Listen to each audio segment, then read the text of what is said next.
Hello friends, welcome है आप सभी का आपके इस कृष्णा आर्ट्स एजुकेशन चैनल में, जो केवल और केवल बोर्ड एग्जाम की तैयारी करवाने के लिए बनी है। इसलिए इस चैनल को आपने अभी तक सब्सक्राइब नहीं किया तो इस चैनल को सब्सक्राइब कर दीजिए और साइड के बेल नोटिफिकेशन को भी जरूर प्रेस कर दें, ताकि हमारी वीडियो का लेटेस्ट नोटिफिकेशन आप तक सबसे पहले पहुँच सके। और अगर आपको इस चैनल से रिलेटेड क्लास 10th के नोट्स और PDF चाहिए तो आप टेलीग्राम चैनल को ज्वाइन कर लीजिए। टेलीग्राम चैनल का लिंक डिस्क्रिप्शन में भी दिया हुआ है और आप टेलीग्राम एप्लीकेशन में कृष्णा आर्ट्स एजुकेशन को सर्च करके भी ज्वाइन हो सकते हैं। तो चलिए आज की इस वीडियो में आगे की ओर बढ़ते हैं। आज का वीडियो मोस्ट इंपॉर्टेंट वीडियो होने वाला है, क्योंकि आज हम आपको कक्षा 10 का हिंदी गोधूली भाग 2 के गद्य खंड का 8वां पार्ट जित जित मैं निरखत हूँ का सब्जेक्टिव क्वेश्चन करवाने वाले हैं। अर्थात आज हम आपको जित जित मैं निरखत हूँ पाठ का लघु उत्तरीय प्रश्न उत्तर पढ़ाने वाले हैं। और अगर आपको कक्षा 10 के हिंदी गोधूली भाग 2 के किसी अन्य पाठ के वस्तुनिष्ठ प्रश्न उत्तर, लघु उत्तरीय प्रश्न उत्तर या फिर पाठ को पढ़ना है तो आप डिस्क्रिप्शन में दिए गए लिंक हिंदी गोधूली भाग 2 गद्य खंड लघु उत्तरीय प्रश्न उत्तर, वस्तुनिष्ठ प्रश्न उत्तर और संपूर्ण व्याकरण 2023 के प्लेलिस्ट में जाकर किसी भी पाठ की किसी भी वीडियो को देख सकते हैं। तो चलिए बिना देर करते हुए इस वीडियो में हम आपको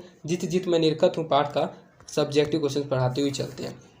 हमने आपको कई बार बता रखा है, अब आप इस बात को समझ गए होंगे कि आपकी बुक में दो टाइप का क्वेश्चन होता है, एक होता है पाठ के साथ और एक होता है पाठ के आसपास। ये क्वेश्चन बोर्ड एग्जाम में पूछा जाता है। पाठ के आसपास वाला क्वेश्चन सिर्फ और सिर्फ आपके नॉलेज के लिए होता है। तो पाठ के साथ वाला क्वेश्चन हम आपको पढ़ा रहे हैं। अगर आपने बुक में देखा होगा तो हम आपको सेम वही क्वेश्चन पढ़ाते हैं जो बुक के आपके लास्ट में होता है, उसका बिल्कुल स्टिक आंसर तैयार करते हैं जिससे आपको बिल्कुल आसानी से याद हो जाए। तो आप इस वीडियो में लास्ट तक बने हुए रहिएगा, मेरी सभी बातों को माइंड कंसंट्रेट करके समझते हुए चलिएगा। मेरी यही कोशिश रहेगी कि इस वीडियो में हम आपको सभी के सभी क्वेश्चन बिल्कुल ही अच्छे से याद करवा दें। तो हमारा पहला क्वेश्चन है, लखनऊ और रामपुर से बिरजू महाराज का क्या संबंध है। इस पाठ के जो लेखक हैं जित जित मैं निरखत हूँ, उस पाठ के लेखक है पंडित बिरजू महाराज। तो उन्हीं के बारे में एक क्वेश्चन है कि लखनऊ और रामपुर से बिरजू महाराज का क्या संबंध है। तो लखनऊ बिरजू महाराज का पैतृक घर है और जन्म स्थान है। रामपुर के नवाब के ही यहाँ उनके पिताजी नौकरी करते थे। रामपुर से इनका नाचना प्रारंभ हुआ। वहाँ के नवाब इनके नृत्य को बहुत पसंद करते थे। तो इसमें सिर्फ आपको इतना समझना है कि लखनऊ और रामपुर से बिरजू महाराज का संबंध क्या है। तो हम आपको एक बार लोकल लैंग्वेज में समझा देते हैं बिल्कुल आसानी से। लखनऊ से इनका संबंध इसलिए था क्योंकि लखनऊ में उनका जन्म हुआ था। तो वही बताया गया कि लखनऊ बिरजू महाराज का पैतृक घर है और जन्म स्थान भी है। लेकिन जो रामपुर है, रामपुर से बिरजू महाराज का संबंध इसलिए है क्योंकि जो रामपुर का पुराने समय में नवाब हुआ करता था, जो वहाँ के राजा हुआ करते थे, उनके यहाँ उनके पिताजी नौकरी करते थे। अर्थात उनके यहाँ उनके पिताजी नृत्य का कार्य करते थे और रामपुर से ही उनका भी नाचना प्रारंभ हुआ था। और वहाँ जो नवाब था जिनके यहाँ उनके पिताजी नौकरी करते थे, वे उनके नृत्य को बहुत अधिक पसंद करते थे। उस समय बिरजू महाराज की जो उम्र थी वह 8 वर्ष ही थी। उसी समय उनका नृत्य रामपुर के जो नवाब थे उनको पसंद आ गया था। तो आप समझ गए होंगे कि लखनऊ और रामपुर से बिरजू महाराज का क्या संबंध है। तो लखनऊ से बिरजू महाराज का संबंध इसलिए है क्योंकि वह उनका जन्म स्थान और पैतृक घर लखनऊ में ही था। और रामपुर से उनका संबंध इसलिए क्योंकि रामपुर के नवाब के यहाँ ही उनके पिताजी नौकरी करते थे और रामपुर में उन्होंने नाचना प्रारंभ किया था। और वहाँ के जो नवाब थे उनको पंडित बिरजू महाराज का जो नृत्य था वह बहुत अधिक पसंद आया था। रामपुर के नवाब की नौकरी छूटने पर हनुमान जी को प्रसाद क्यों चढ़ाया। जो रामपुर के नवाब के यहाँ उनके पिताजी नौकरी करते थे, तो जब वहाँ से उनकी नौकरी छूट गई थी तो नौकरी छूटने की खुशी में उन्होंने हनुमान जी को प्रसाद क्यों चढ़ाया था। बिल्कुल ही अलग टाइप का क्वेश्चन लग रहा है पढ़ने में, लेकिन बहुत ज़्यादा इंटरेस्टिंग क्वेश्चन है। क्यों उनको जब नौकरी छूट गई थी तो नौकरी छूटने पर उन्होंने प्रसाद क्यों चढ़ाया था। तो रामपुर के नवाब बिरजू महाराज के नृत्य को से बड़ा खुश रहते थे। मात्र 6 वर्ष की उम्र में नवाब साहब की इनकी नियुक्ति तनख्वाह पर कर ली थी। बिरजू जी की माता एवं पिता नहीं चाहते थे कि 6 वर्षीय बेटा नवाब की नौकरी करे। पिता ने नवाब साहब के सामने विरोध जाहिर किया तो बेटा नहीं तो बाप नहीं कहकर दोनों बाप बेटा को छुट्टी कर दी, जिस पर खुशी में हनुमान जी को लड्डू चढ़ाया गया। अर्थात जैसा कि हमने आपको बताया कि रामपुर में ही ये जो पंडित बिरजू महाराज थे उन्होंने नाचना शुरू किया था, नाचना प्रारंभ किया था। और पंडित बिरजू महाराज का जो नृत्य था वह रामपुर के नवाब को बहुत अधिक पसंद आ गया था और उन्होंने उनको भी नौकरी पर रख लिया था। अर्थात उनकी नियुक्ति तनख्वाह पर कर दी थी कि अब तुम भी हमारे यहाँ नाचोगे और हम तुमको पैसे देंगे। उनको नौकरी मिल गई थी। लेकिन जो बिरजू महाराज के माता पिता थे वे नहीं चाहते थे कि जो मेरा बेटा है 6 वर्ष का है, 6 वर्ष की उम्र में यह नवाब के यहाँ नौकरी करे। तो पिता ने नवाब साहब के सामने एक विरोध जाहिर किया था कि मेरा बेटा आपके यहाँ नृत्य का कार्य नहीं करेगा, नौकरी नहीं करेगा, सिर्फ मैं करूँगा। तो नवाब साहब ने दोनों को छुट्टी दे दी, यह कहकर कि बेटा नहीं तो बाप नहीं, अगर तुम्हारा बेटा हमारे यहाँ नौकरी नहीं करेगा तो तुम भी नहीं करोगे। और यह कहकर दोनों को छुट्टी कर दी, जिस खुशी में हनुमान जी को उनके पिताजी ने लड्डू चढ़ाया था। तो आप समझ गए होंगे कि रामपुर के नवाब साहब की नौकरी छूटने पर हनुमान जी को प्रसाद क्यों चढ़ाया गया था। तो रामपुर के नवाब बिरजू महाराज के नृत्य से बड़ा खुश रहते थे। मात्र 6 वर्ष की उम्र में नवाब साहब इनकी नियुक्ति तनख्वाह पर कर ली थी, लेकिन उनके जो बिरजू महाराज के माता एवं पिता थे वे नहीं चाहते थे कि 6 वर्षीय बेटा नवाब की नौकरी करे। पिता ने नवाब साहब के सामने विरोध जाहिर किया कि बेटा नहीं तो बाप नहीं, और यह कहकर दोनों बाप बेटा को छुट्टी कर दी, जिस पर खुशी में हनुमान जी को लड्डू चढ़ाया गया था। आप ये सोच रहे हो कि हम क्वेश्चन को 2 से 3 बार क्यों पढ़ रहे हैं, तो आप सिर्फ ध्यान से इस वीडियो को देखते हुए चलिए, मेरी सभी बातों को माइंड कंसंट्रेट करके समझते हुए चलिए। हम 2 से 3 बार क्वेश्चन को इसलिए पढ़ रहे हैं जिससे ये क्वेश्चन आपको बिल्कुल ही अच्छे से समझ में आ जाए, और ये क्वेश्चन जब एग्जाम में पूछा जाए तो आपसे कुछ ना कुछ जरूर आप उस क्वेश्चन के आंसर को लिख दें। आप अपने लैंग्वेज के अनुसार भी उस क्वेश्चन का आंसर कुछ ना कुछ जरूर लिख दीजिएगा, अगर आप अच्छे से उस क्वेश्चन को समझे हुए रहिएगा। तो इसके बाद हमारा नेक्स्ट क्वेश्चन है, नृत्य की शिक्षा के लिए पहले पहल बिरजू महाराज किस संस्था से जुड़े और वहाँ किनके संपर्क में आए, अर्थात वे नृत्यकार थे। आप इस पाठ में शुरू से पढ़ रहे हैं, तो सबसे पहले उन्होंने नाचना कहीं ना कहीं से तो सीखा होगा। तो जो नाचने का जो संस्था था, अर्थात उन्होंने किनके संपर्क में आकर और किस संस्था से जुड़कर नृत्य की शिक्षा का पहल किया था। तो नृत्य की शिक्षा के लिए पहले पहल बिरजू महाराज दिल्ली के हिंदुस्तानी डांस म्यूजिक संस्था से जुड़े थे और वहाँ के निर्मल जोशी जी के संपर्क में आए थे। तो आप सिर्फ 2 चीज़ याद को रखिएगा कि नृत्य की शिक्षा के लिए सबसे पहले जो बिरजू महाराज जी थे वो दिल्ली के हिंदुस्तानी डांस म्यूजिक संस्था से जुड़े थे और वहाँ निर्मल जोशी जी के संपर्क में आए थे, और वहीं से उनके नृत्य का जो दौर था वह शुरू हो गया था। किनके साथ नाचते हुए बिरजू महाराज को पहली बार प्रथम पुरस्कार मिला था? माताजी, पिताजी और चाचा जी के साथ नाचते हुए बिरजू महाराज को प्रथम पुरस्कार मिला था। तो बिल्कुल छोटा सा क्वेश्चन, ऑब्जेक्टिव जैसा क्वेश्चन, अच्छे से याद रखना आपको कि वे किनके साथ नाच रहे थे बिरजू महाराज जब उनको प्रथम पुरस्कार मिला था, अर्थात फर्स्ट अवार्ड मिला था।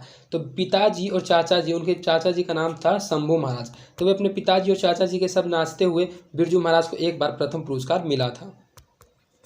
बिरजू महाराज के गुरु कौन थे, उनका संक्षिप्त परिचय दें। तो बिरजू महाराज के गुरु उनके पिता ही थे। उनके पिता और चाचा दोनों कथक नृत्य के प्रवीण थे, अर्थात बहुत अधिक अच्छे तरह से वे कथक नृत्य को नाचना जानते थे।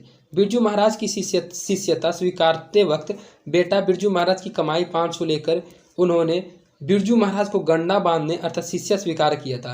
विशेषतः उनका समय रामपुर के नवाब में से यहाँ व्यतीत हुआ। वहाँ की नौकरी छोड़ने के कुछ दिन बाद 54 वर्ष की उम्र में उनकी मृत्यु हो गई थी, अर्थात जो पंडित बिरजू महाराज के पिता थे जब वे 54 वर्ष के थे तभी उनकी मृत्यु हो गई थी, और उस समय पंडित बिरजू महाराज की उम्र मात्र 9.5 वर्ष की थी।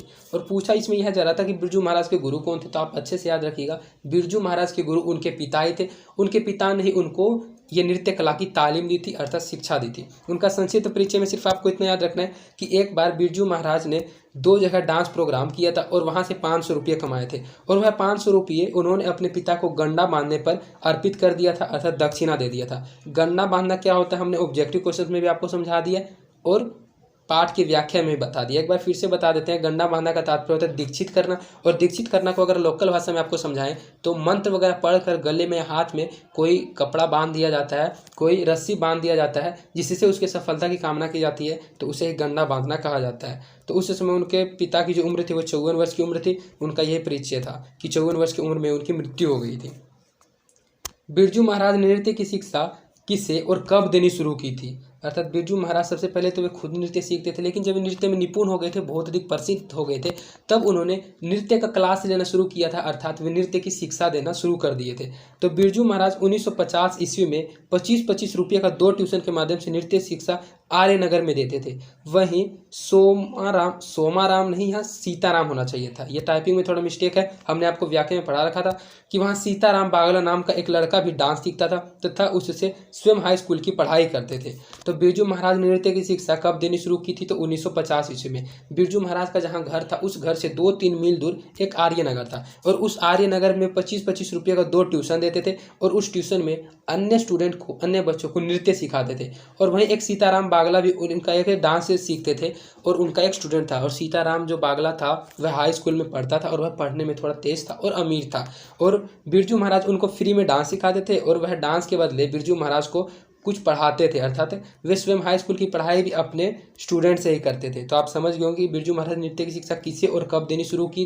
तो 1950 ईस्वी में बिरजू महाराज 25-25 रुपये का 2 ट्यूशन के माध्यम से नृत्य शिक्षा आर्य नगर में देते थे। वहीं सीताराम बागला नाम का एक लड़के को भी डांस सिखाते थे तथा उससे स्वयं हाई स्कूल की पढ़ाई भी पढ़ते थे।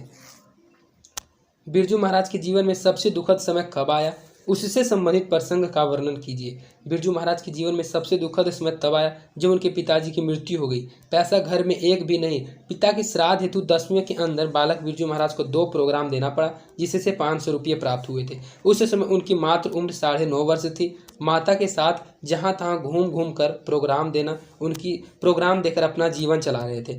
ये क्वेश्चन बहुत ज़्यादा इंपॉर्टेंट है, बहुत बार बोर्ड एग्जाम में पूछा जा चुका है, इसलिए इस क्वेश्चन को आप बिल्कुल ही अच्छे से समझ लीजिए कि जो बिरजू महाराज जी थे उनके जीवन में सबसे दुखद समय कब आया था और उससे संबंधित जो प्रसंग आपने पढ़ा है उसका वर्णन करने के लिए कहा जा रहा है। तो बिरजू महाराज के पिता की जब मृत्यु हो गई थी, जिस समय उनकी उम्र मात्र 9.5 वर्ष की थी, वह समय उनके लिए सबसे दुखद समय था, क्योंकि उनके पिताजी की जब मृत्यु हुई थी तो उनके घर में एक भी पैसा नहीं था। और जब किसी की मृत्यु होती है तो उनके श्राद्ध के लिए, अंतिम संस्कार के लिए कुछ नियम करना पड़ता है और उस नियम में पैसे खर्च होते हैं, लेकिन उनके घर में कुछ भी पैसा नहीं था, जिस कारण उनका बिल्कुल ही दुखद समय था कि पिता के श्राद्ध हेतु उनको 10 दिन के अंदर में ही, 10वां जो होता है 10 दिन के अंदर होता है, तो 10 दिन के अंदर ही उनको 2 प्रोग्राम देने पड़े थे, जिससे उन्होंने 500 रुपये कमाए थे और उन 500 रुपये से ही अपने पिता का अंतिम संस्कार अच्छे से किया था। और वे उसके बाद वे माता के साथ जहाँ तहाँ घूमकर प्रोग्राम दिया करते थे और पैसे कमाते थे और उन्हीं पैसे से अपना जीवन चला रहे थे। तो ये उनका सबसे दुखद समय था कि उनके पिता की मृत्यु हो गई थी और पिता की मृत्यु के समय एक भी पैसा नहीं था, उनके अंतिम संस्कार के लिए भी पैसा नहीं था, लेकिन अंतिम संस्कार करने के लिए उन्होंने उस स्थिति में भी 9.5 वर्ष की उम्र में ही प्रोग्राम ढूंढकर 500 रुपये कमाए थे और उस 500 रुपये से अपने पिताजी का अच्छी तरह से अंतिम संस्कार किया था। शंभू महाराज के साथ बिरजू महाराज के संबंध पर प्रकाश डालिए। शंभू महाराज बिरजू महाराज के चाचा थे और पूछा यह जा रहा है कि बिरजू महाराज के साथ उनका क्या संबंध था, उस संबंध के बारे में बताइए। तो बिरजू महाराज शंभू महाराज के चाचा थे, हमने आपको बता दिया। शंभू महाराज बिरजू महाराज के चाचा थे। पिता के समय से खाना पीना अलग होता था, वे खाने पीने के शौकीन थे। पिताजी और चाचा जी साथ साथ भी प्रोग्राम देते थे। पिता की मृत्यु के बाद शंभू महाराज के साथ बिरजू महाराज का संबंध पूर्ववत ही रहा। अर्थात जो शंभू महाराज था और बिरजू महाराज था, बिरजू महाराज के पिता के भाई का नाम था शंभू महाराज, अर्थात शंभू महाराज बिरजू महाराज के चाचा थे। पिताजी के समय से ही शंभू महाराज का खाना पीना अलग होता था, अर्थात वे अपना खाना अलग बनाते थे और वे खाने पीने के शौकीन भी थे। पिताजी और चाचा जी साथ साथ अपना प्रोग्राम देते थे, अर्थात जहाँ भी कहीं डांस होता था, प्रोग्राम होता था, तो वे साथ साथ अपना प्रोग्राम दिया करते थे। जब पिताजी की मृत्यु हो गई थी तो उसके बाद भी शंभू महाराज के साथ बिरजू महाराज का संबंध वैसा ही था जैसा पहले था, अर्थात पूर्ववत ही रहा। कलकत्ते के दर्शकों की प्रशंसा का बिरजू महाराज के नर्तक जीवन पर क्या प्रभाव पड़ा। अर्थात जब कलकत्ते के दर्शक ने पंडित बिरजू महाराज की प्रशंसा की थी तो उस प्रशंसा से पंडित बिरजू महाराज के नर्तक जीवन पर क्या प्रभाव पड़ा था। तो कलकत्ते के दर्शकों की प्रशंसा का बिरजू महाराज के नर्तक जीवन पर विशेष प्रभाव पड़ा। बिरजू महाराज का नाम सभी अखबारों में छपने लगा, वे अनेक प्रोग्राम में आने लगे। बिरजू महाराज को भी आत्मविश्वास जगा, अर्थात उनको कॉन्फिडेंस आ गया कि मैं कुछ कर सकता हूँ, तथा इसी प्रकार की प्रशंसा आगे भी मिलती रहे, इसके लिए प्रयत्नशील रहने लगे। अर्थात कलकत्ते में जब उन्होंने अपना प्रोग्राम दिया था तो उस प्रोग्राम में जो ऑडियंस थे, जो दर्शक थे, उन्होंने उनकी बहुत अधिक प्रशंसा की थी और उस प्रशंसा में उनका जो नाम था सभी अखबारों में छपा था, वे अनेक प्रोग्राम में आने लगे थे। बिरजू महाराज को भी आत्मविश्वास जग गया था कि वे आगे भी इस प्रशंसा को पाने के लिए प्रयत्नशील रहेंगे, अर्थात आगे भी मेहनत करते रहेंगे। संगीत भारती में बिरजू महाराज की दिनचर्या क्या थी। दिनचर्या का मतलब होता है डेली रूटीन। जब संगीत भारती उन्होंने ज्वाइन किया था बिरजू महाराज जी ने, तब उनकी दिनचर्या क्या थी यह पूछा जा रहा है। तो संगीत भारती में बिरजू महाराज की दिनचर्या इस प्रकार थी। संगीत भारती में काम करना तथा ट्यूशन भी पढ़ाना, साइकिल से आना जाना करते थे। दरियागंज के मकान में रहते थे। दरियागंज से प्रतिदिन 5 या 9 नंबर के बस से रीगल या ओडेन सिनेमा अथवा रिवोली तक जाते थे। सैन साहब के मकान में रहकर प्रतिदिन 4 बजे उठते थे।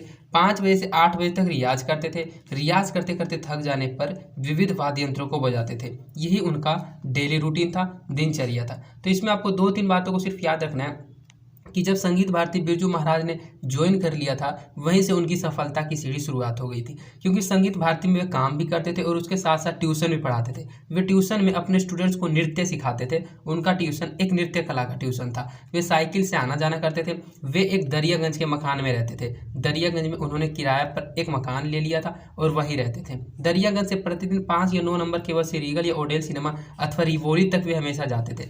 जहां उन्होंने दरियागंज में मकान लिया था वो मकान था जैन धर्म के लोगों का। तो जैन धर्म के मकान में रहकर वे प्रतिदिन 4 बजे उठते थे और 4 बजे से उठने के बाद 5 बजे से 8 बजे तक ये 3 घंटा उनका डेली रियाज में जाता था। अर्थात वे इन 3 घंटों में रोज अपने नृत्य को प्रैक्टिस करते थे, रियाज करते थे। और जब वे रियाज करते करते, प्रैक्टिस करते करते थक जाते थे, तब वे विविध वाद्य यंत्रों को भी बजाते थे। यही थी उनकी दिनचर्या जब वे भारती में ज्वाइन हुए थे। जैसे कि आपने इससे पहले क्वेश्चन में पढ़ लिया कि जब वे थक जाते थे, प्रैक्टिस करते करते, नृत्य का रियाज किया करते थे, तब वे वाद्य यंत्रों को बजाते थे। तो नेक्स्ट क्वेश्चन ये है कि बिरजू महाराज कौन कौन से वाद्य बजाते थे, अर्थात बिरजू महाराज को कौन कौन से वाद्य यंत्र बजाना आता था। बिरजू महाराज कथक नृत्य के साथ साथ सितार, गिटार, हारमोनियम, बांसुरी, स्रोत और तबला आदि वाद्य यंत्र बजाते थे। ये क्वेश्चन मोस्ट इंपोर्टेंट क्वेश्चन है, बहुत बार बोर्ड एग्जाम में 2 नंबर का पूछा जा चुका है, इसलिए आप इस क्वेश्चन को अच्छे से याद रखिएगा, पूछे जाने की संभावना इसकी ज़्यादा रहती है। तो जो बिरजू महाराज थे, आप जानते हैं कि वे कथक नृत्यकार तो थे ही, कथक नृत्य में उनको प्रसिद्धि मिली थी, लेकिन उनके साथ साथ वे सितार, गिटार, हारमोनियम, बांसुरी, स्रोत और तबला, इन सभी वाद्य यंत्रों को भी आसानी से बजा लेते थे और बिल्कुल ही अच्छी तरह से वे इन सभी वाद्य यंत्रों को बजाना जानते थे। अपने विवाह के बारे में बिरजू महाराज क्या बताते हैं? जब बिरजू महाराज से विवाह के बारे में पूछा जाता है, तब बिरजू महाराज अपने विवाह के बारे में क्या बताते हैं? जब बिरजू महाराज 18 साल के थे, उस समय उनका विवाह हुआ था। बिरजू महाराज नहीं चाहते थे कि उनका विवाह हो, परंतु अम्मा जी की इच्छा से विवाह हुआ। विवाह करना वे अपनी बहुत बड़ी गलती मानते थे। पिताजी के मरने के बाद माता जी घबराहट में मेरी शादी करवा दी, जो कि बिल्कुल भी अच्छा नहीं हुआ। अर्थात इस पाठ में जब रश्मि वाजपेयी और पंडित बिरजू महाराज के बीच में जो वार्तालाप होता है, उस वार्तालाप में रश्मि वाजपेयी पूछ लेती है उनसे उनके विवाह के बारे में। तब वे कहते हैं कि मेरा विवाह 18 साल की उम्र में हुआ था और उस समय मैं विवाह करना नहीं चाहता था, लेकिन परंतु अम्मा जी की इच्छा से मेरा विवाह हुआ था। वे उस समय अपने विवाह करने को बहुत बड़ा गलती मानते थे, क्योंकि वे सोचते थे कि विवाह अगर मैं नहीं करता तो मुझे ये नौकरी वगैरह नहीं करना पड़ता और मैं कुछ बड़ा करके दिखाता। लेकिन जब उनका विवाह हो गया था तो उन पर जो जिम्मेदारियां आ गई थी, उस कारण उनको नौकरी ढूंढना पड़ा था और नौकरी करनी पड़ी थी। लेकिन उसकी माता जी ने उनका विवाह करवाया था, क्योंकि जब पिताजी की मृत्यु हो गई थी तो उनकी माता जी बहुत अधिक घबराहट में आ गई थी और उनके घबराहट में ही मेरी शादी अर्थात पंडित बिरजू महाराज की शादी करवा दी गई थी। बिरजू महाराज अपने शागिर्दों के बारे में क्या क्या राय है? जो बिरजू महाराज के शागिर्दों के बारे में क्या राय है उनका, तो अपने शागिर्दों का पहला नाम है रश्मि वाजपेयी, जो बहुत दिनों से बिरजू महाराज के साथ काम करती है। हमने ऑब्जेक्टिव क्वेश्चन में लगता है आपको बता दिया था कि शागिर्दों का मतलब पत्नी होता है, जो कि बिल्कुल ही गलत था। शागिर्दों का मतलब होता होगा कोई स्टूडेंट वगैरह, जैसे कि हमने आपको बताया कि उनकी शिष्या थी रश्मि वाजपेयी। तो अपने शागिर्दों का जो पहला नाम था वह रश्मि वाजपेयी का नाम है, जो बहुत दिनों से बिरजू महाराज के साथ काम करती है। अच्छे खानदानी लड़की में शाश्वती है, जो 15 से 20 साल इनके साक्ष्य रियाज में, मतलब इनके साथ 15 से 20 साल से रियाज में है एक लड़की, जिन लड़की का नाम है शाश्वती। विदेशियों में वैश्विक तरक्की कर रही है। फिलिप मेलोनटोक जो वापस स्वदेश चला गया, लेकिन पुनः उसकी इच्छा है कि मुझसे सीखे। तीर्थ प्रताप और प्रदीप, ये सभी अच्छा नाम किया है। दुर्गा भी अच्छी तरक्की कर रही है, लेकिन गरीब परिवार की है, परंतु उसका मन नाचने में है। अन्य अनेक लड़कियां सीख रही है, लड़कों में नाच सीखने में कम मन लग रहा है। कृष्ण मोहन और राम मोहन और बेटे का ध्यान नहीं लगता इत्यादि। अर्थात उनका जो बेटा था उनका भी ध्यान नृत्य में नहीं लगता था। तो शागिर्दों का मतलब होता होगा स्टूडेंट, कि उनके जो स्टूडेंट्स थे उन स्टूडेंट्स के बारे में बिरजू महाराज की क्या राय थी। तो जैसा कि मैंने बताया कि रश्मि वाजपेयी नटरंग पत्रिका का संपादन किया था और वही उनकी पहली शिष्या थी और बहुत ही प्रसिद्ध नृत्यांगना भी थी। तो जो रश्मि वाजपेयी थी वह बहुत दिनों से बिरजू महाराज के साथ काम करती है और एक अच्छे खानदान की लड़की का नाम है शाश्वती। वह भी 15 से 20 साल उनके साथ प्रैक्टिस में है, रियाज में है। विदेशियों में वैश्विक तरक्की कर रही है। एक वैश्विक उनकी शागिर्द का नाम है, वह भी विदेश में तरक्की कर रही है। फिलिप मेलोटोक जो वापस स्वदेश चला गया, लेकिन पुनः उसकी इच्छा से मुझसे सीखने तीर्थ प्रताप और प्रदीप, ये विदेशी लोग उनसे सीखने आए थे। उनकी एक स्टूडेंट का नाम था दुर्गा, जो भी अच्छी तरक्की कर रही है, लेकिन वह गरीब परिवार की है, परंतु उसका मन नाचने में है। अन्य अनेक लड़कियां सीख रही है, लड़कों में नाच सीखने में कम मन लग रहा है। कृष्ण मोहन और राम मोहन, ये 2 ऐसे लड़के थे जिनको नाच सीखने में बिल्कुल ही कम मन लगता था और उसके साथ साथ उनके बेटे का भी ध्यान नहीं लगता था इत्यादि। ये अपने शागिर्दों के बारे में पंडित बिरजू महाराज राय देते हैं। इसके बाद मोस्ट इंपोर्टेंट क्वेश्चन आ रहा है, व्याख्या करें। ये 5 नंबर का हर बार बोर्ड एग्जाम में पूछा जाता है, इसलिए आप इस क्वेश्चन को बिल्कुल ही अच्छे से समझ लीजिए और याद कर लीजिएगा। व्याख्या करें मैंने बहुत बार आपको समझा रखा है। किसी भी बुक का, किसी भी चैप्टर का एक लाइन, एक पंक्ति आपको दे देगा और उस पंक्ति को आपको सबसे पहले पहचानना है, यह किस बुक का है, किस पाठ का है, उस पाठ के लेखक कौन है और इस पंक्ति के जरिए उस पाठ में लेखक हमको बताना क्या चाहते थे। इसी को कहा जाता है व्याख्या करें। तो आप इसको समझिए बिल्कुल अच्छे से। 5 नंबर का यह बोर्ड एग्जाम में हर बार पूछा जाता है। तो पहला पंक्ति है, 500 रुपये देकर मैंने गंडा बंधवाया। 500 रुपये देकर मैंने गंडा बंधवाया। ये जब आप सभी पाठ को पढ़ लीजिएगा तो आपको पढ़ते ही पता चल जाएगा कि इस पाठ को मैंने कहाँ पढ़ा था, इस पंक्ति को मैंने कहाँ पढ़ा था। तो ये जो पंक्ति है, प्रस्तुत पंक्ति हमारे हिंदी की पाठ्य पुस्तक गोधली भाग 2 के गद्यखंड के बिरजू महाराज पाठ से लिया गया है। इस पाठ में जब रश्मि बाजपेयी बिरजू महाराज से उनके बारे में पूछती है तो तालीम के पक्ष में बिरजू महाराज ने कहा कि तालीम मुझे बाबूजी से ही मिली है। बाबूजी ने अम्मा से कहा कि जब तक तुम्हारा लड़का नजराना नहीं देगा गंडा नहीं बांधूंगा। जब मेरा 2 प्रोग्राम हुआ और 500 रुपये आए तो बाबूजी ने कहा इनमें से 1 पैसा नहीं दूंगा, यह मेरा पैसा है। गुरु हूँ तो 500 रुपये देकर मैंने गंडा बंधवाया। तो गंडा मैंने आपको बहुत बार बता रखा है, गंडा कहा जाता है मंत्र वगैरह पढ़कर हाथ में कोई रस्सी वगैरह बांध दी जाती है, जिसको हिंदी अर्थ में दीक्षित करना कहा जाता है, उसे ही गंडा कहा जाता है। तो सबसे पहले जब आप इस पंक्ति को पढ़िएगा तो आपको ध्यान में आएगा कि ये मैंने पढ़ा था हिंदी गोधूली में, किस पाठ में पढ़ा था, तो जित जित मैं निरखत हूँ पाठ में पढ़ा था। और उस पाठ के लेखक कौन है, तो उस पाठ के लेखक है बिरजू महाराज। तो उसी प्रकार आपको लिखना है, इतना लिखने से ही 2 नंबर कन्फर्म हो जाता है। और उसके बाद इस लाइन को, इस पंक्ति को आप एक्सप्लेन कर दीजिएगा तो आपका 3 नंबर और अर्थात 5 नंबर कन्फर्म हो जाएगा। तो आपको लिखना सिर्फ यही है, सबसे पहले पंक्ति को पहचानना है और पहचान कर लिखना है कि प्रस्तुत पंक्ति हमारे हिंदी की पाठ्य पुस्तक गोधली भाग 2 के गद्यखंड के जित जित मैं निरखत हूँ पाठ से लिया गया है और इस पाठ के लेखक बिरजू महाराज हैं। इतना आपको लिखना है। इस पाठ में जब रश्मि बाजपेयी बिरजू महाराज उनके बारे में पूछती है तो तालीम के पक्ष में बिरजू महाराज ने कहा कि तालीम कहा जाता है शिक्षा को, कि शिक्षा तो मुझे बाबूजी से ही मिली है। बाबूजी ने अम्मा से कहा था कि जब तक तुम्हारा लड़का मुझे नजराना नहीं देगा, मुझे दक्षिणा नहीं देगा, तब तक मैं गंडा नहीं बांधूंगा। और जब बिरजू महाराज का 2 प्रोग्राम हुआ था तो वहाँ से उनके 500 रुपये आए थे और बाबूजी ने कहा इसमें से 1 पैसा नहीं दूंगा, यह मेरा पैसा है, इसका गुरु हूँ तो 500 रुपये देकर मैंने गंडा बंधवाया था। अर्थात उनके जो पिताजी थे वही उनके गुरु थे और उनको ही उन्होंने दक्षिणा के रूप में 500 रुपये दिए थे और गंडा बंधवाया था। इसके बाद हमारा दूसरा पंक्ति है, मैं कोई चीज़ चुराता नहीं हूँ, अपने बेटे के लिए ये रखना है, उसको सिखाना है। प्रस्तुत पंक्ति भी हमारी हिंदी की पाठ्य पुस्तक गोधली भाग 2 के गद्यखंड के बिरजू महाराज पाठ से लिया गया है। साक्षात्कार में रश्मि बाजपेयी जब बिरजू महाराज से उनके बारे में पूछती है तो अपने प्रभुत्व भावना को प्रदर्शित करते हुए बिरजू महाराज ने बताया कि शागिर्दों के सिखाने के पक्ष में मैं अपने पिता की तरह जिसे सिखाता हूँ पूर्ण रूप से सिखाता हूँ, जिससे वह अच्छा बन जाए। मतलब यह है कि मैं कोई चीज़ चुराता नहीं हूँ, अपने बेटे के लिए रखना है, उनको सिखाना है, अर्थात मतभेद बिल्कुल नहीं है। अर्थात इस पंक्ति के जरिए बिरजू महाराज बताते हैं कि जब वे अपने विद्यार्थियों को सिखाते थे नृत्य, तो उस नृत्य के बीच में उनका एक बेटा था, वो भी उस डांस अकादमी में आता था। लेकिन जो पंडित बिरजू महाराज थे बताते कि जिस तरह मेरे पिता ने मुझको सिखाया था उसी तरह मेरी भी आदत है कि मैं किसी को भी सिखाता हूँ तो पूर्ण रूप से सिखाता हूँ, उसको सफल बनाना चाहता हूँ और मैं कभी भी किसी प्रकार का कोई भेदभाव नहीं करता हूँ कि इस चीज़ को मुझे अपने बेटे के लिए रखना है या फिर उसको ही सिखाना है, आप सभी को नहीं सिखाऊंगा। इसके बाद हमारा तीसरा पंक्ति है, मैं तो बेचारा उसका असिस्टेंट हूँ उस नाचने वाला का। तो प्रस्तुत पंक्ति हमारी हिंदी की पाठ्य पुस्तक गोधली भाग 2 के गद्यखंड के बिरजू महाराज पाठ से लिया गया। रश्मि बाजपेयी ने बिरजू महाराज से एक साक्षात्कार में जब तक किसी आयोजन की खास बात की यादगारी पूछती है तो बिरजू महाराज पाकिस्तान में प्रोग्राम के पक्ष में कहते हैं, कोई खातून थी, उसकी आवाज़ आ रही थी सुभान अल्लाह, पूरे हॉल में सुनाई पड़ी। मतलब यह है कि मेरे नाच के आशिक तो बहुत हैं, मेरे आशिक भी हैं, मगर मैं नाच की वजह से हूँ, इसलिए नासिक तो नाच के ही होते हैं, मैं तो बेचारा उसका असिस्टेंट उस नाचने वाले का। तो इस पंक्ति को बहुत ही अच्छी तरह से पंडित बिरजू महाराज ने एक्सप्लेन किया था कि मैं तो बेचारा उसका असिस्टेंट उस नाचने वाले का। तो ये जो नृत्य है, जो नाच है, उसी का तो असिस्टेंट है पंडित बिरजू महाराज, क्योंकि वे नृत्य दिखाते थे, सभी को नृत्य करते थे। और वे बताते हैं कि एक बार वे कहीं पाकिस्तान में बिरजू महाराज एक प्रोग्राम में नृत्य कर रहे थे और वहाँ एक कोई खातून थी जो पूरे हॉल में उनकी आवाज़ सुनाई दे रही थी, सुभान अल्लाह सुभान अल्लाह। सुभान अल्लाह का मतलब होता है बहुत अच्छा।